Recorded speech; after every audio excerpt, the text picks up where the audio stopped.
You may have seen it today, the East Sprague Business Association taking out 3 full-page ads complaining about the bus stops on that street. But just moments ago, the STA board responded saying things are not going to change. You'll remember because of redevelopment in the area, the city reduced the number of lanes from 4 to 3 in an effort to open up on-street parking. Well, that pushed bus stops into the street. Our Hawk Hammer working for you tonight with more on why the business owners are frustrated. Hawk? Yeah, first off here, Aaron, the business owners I spoke with want to be very clear. They're pretty thrilled with the overall redevelopment. It's those STA bus stops that are causing them headaches. They say it's adding to congestion because when those bus stops in lane, cars pile up behind them. They say it's causing people to avoid the area. They're losing business. The city won't confirm causation. STA and the city won't.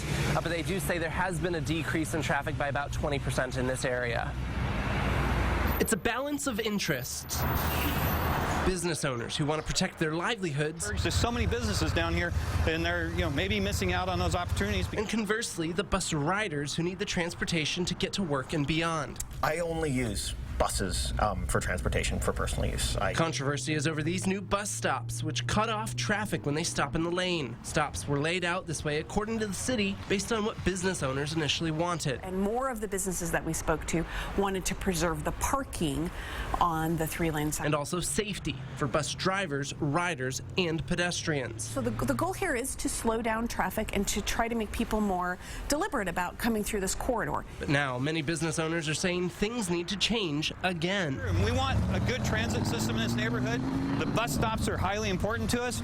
It was kind of a pilot project to try these in-lane bus stops, and they don't work. They too say it's about safety, except for cars. Another thing that we'll also hear is people when they lay on their horn, and then we hear this acceleration, and then they go around the bus and come down the turning lane. The owner of Blue Cat Vintage says a lot of it has to do with the way the stop in front of her store is positioned, right after the stoplight. People get caught in the intersection, but where it was put was intentional, supposed to cut down on congestion and wait times. The city says the red light would have allowed the bus to clear before traffic started flowing again, but drivers don't seem to get it, and business owners aren't happy. And we need to work at over time trying to figure out how to move the buses out of lane in this neighborhood that work well for the businesses.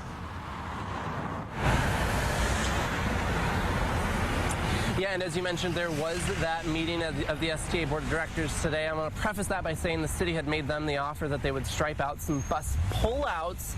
Problem with that, as was discussed today, is that the buses still wouldn't be able to fully get out of the intersection, and the sides just aren't large enough for that. So what was decided, the vote went, nothing's going to be done. They're going to keep going on as is. Those bus stops will stay out in the intersection. What they will explore, however, is allowing the bus drivers to maybe be able to change the lights or line them up somehow more with their stops. Reporting live, Hawk Hammer, KSLY 4 News.